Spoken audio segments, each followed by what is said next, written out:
क्या पहली शादी कानूनी रूप से समाप्त न होने पर दूसरी शादी वैध मानी जाएगी?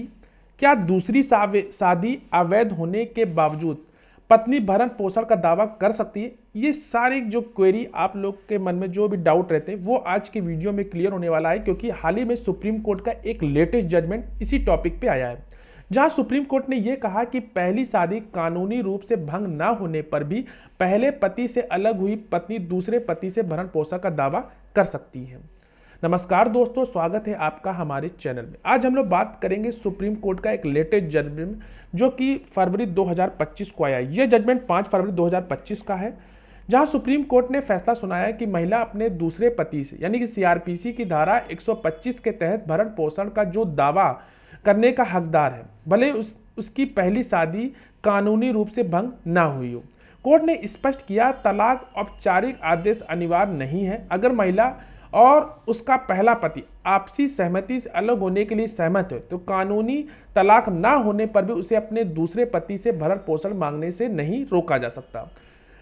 कोर्ट ने कहा कि महिला को राहत प्रदान की, जहां तेलंगाना हाईकोर्ट के उस आदेश खिलाफ उसकी अपील को स्वीकार की जिसमें उसे सीआरपीसी की धारा 125 के तहत उसके दूसरे पति से भरण पोषण देने से सिर्फ इसलिए मना कर दिया गया क्योंकि उसके पहले पति के साथ उसका जो विवाह कानूनी रूप से भंग नहीं हुआ था।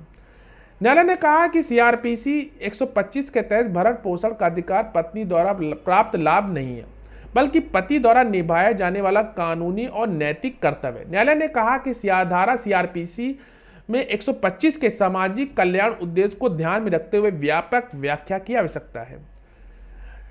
मामला क्या था, आइए वो जानते हैं। जहां अपीलकर्ता ने अपने पहले पति से औपचारिक तलाक न लेने के बावजूद प्रतिवादी यानी कि दूसरी पति से विवाह किया। प्रतिवादी को अपीलकर्ता की पहली शादी के बारे में पता था, दंपति साथ रहते थे, उनका एक बच्चा था। बाद में वैवाहिक विवादों के कारण वे अलग हो गए। अपीलकर्ता ने तब धारा 125 सीआरपीसी के तहत भरण पोषण की मांग की, जिसे शुरू में फैमिली कोर्ट द्वारा मंजूर किया गया, लेकिन बाद में हाईकोर्ट द्वारा खारिज कर दिया गया क्योंकि पहले शादी के अस्तित्व के कारण उसका विवाह अमान्य था, क्योंकि यह कानूनी रूप से भंग नहीं हुआ था।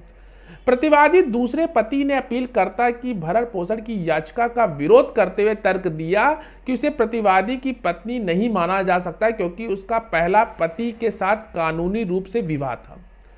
अपीलकर्ता पत्नी ने तर्क दिया कि धारा 125 सीआरपीसी के तहत पत्नी शब्द की व्याख्या के रूप में व्याख्या की जानी चाहिए, जिसमें शून्य विवाह महिलाओं को शामिल किया जा सके, खासकर जब दूसरे पति को पहले विवाह के बारे में पता था और पत्नी अपने पहले पति से अलग हो गई थी। न्यायालय के समक्ष संक्षिप्त प्रश्न यह था कि क्या महिला अपने दूसरे पति धारा 125 सीआरपीसी के तहत भरण पोषण का दावा करने की हकदार है, जबकि उसका पहला विवाह कथित रूप से कानूनी रूप में अस्तित्व में है। हाईकोर्ट का निर्णय का अलग करते हुए कोर्ट ने कहा कि धारा 125 के तहत पत्नी द्वारा अपने दूसरे पति से भरण पोषण का दावा करने का कोई रोक नहीं है, भले उसका पहला विवाह कानूनी रूप से भंग ना हुआ हो।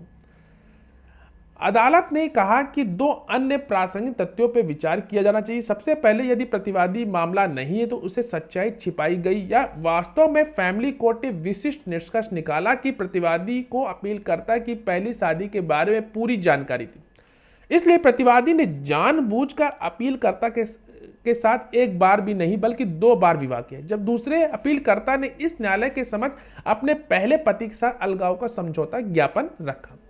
न्यायालय ने मोहम्मद अब्दुल समद बनाम तेलंगाना राज्य और अन्य के मामले का भी हवाला दिया, जिसे भारत में गृहिणियों की वित्तीय कमजोरियों पर जोर दिया गया, जिसमें दोहराया जा सके भरण पोषण का अधिकार केवल पत्नी के लिए लाभ नहीं बल्कि पति का कानूनी और नैतिक कर्तव्य है। इसके अनुसार कोर्ट ने अपीलकर्ता की जो अपील है उसको स्वीकार की और फैमिली कोर्ट द्वारा दिए गए भरण पोषण का जो पुरस्कार को बहाल कर दिया गया। तो ये जजमेंट हाल ही के दिनों में जो आया है और ये सुप्रीम कोर्ट का एक लेटेस्ट जजमेंट है। आशा करते हैं ये जजमेंट को आपने समझा होगा, इसके इंपॉर्टेंट फैक्ट को आपने समझा होगा। अगर आपको किसी केस से कोई भी क्वेरी हो तो डायरेक्ट कॉल पे भी अपना अपॉइंटमेंट बुक करा सकते हैं। उसका नंबर डिस्क्रिप्शन बॉक्स स्क्रीन पे दिया है। मिलते हैं एक नेक्स्ट वीडियो में, तब तक के लिए धन्यवाद।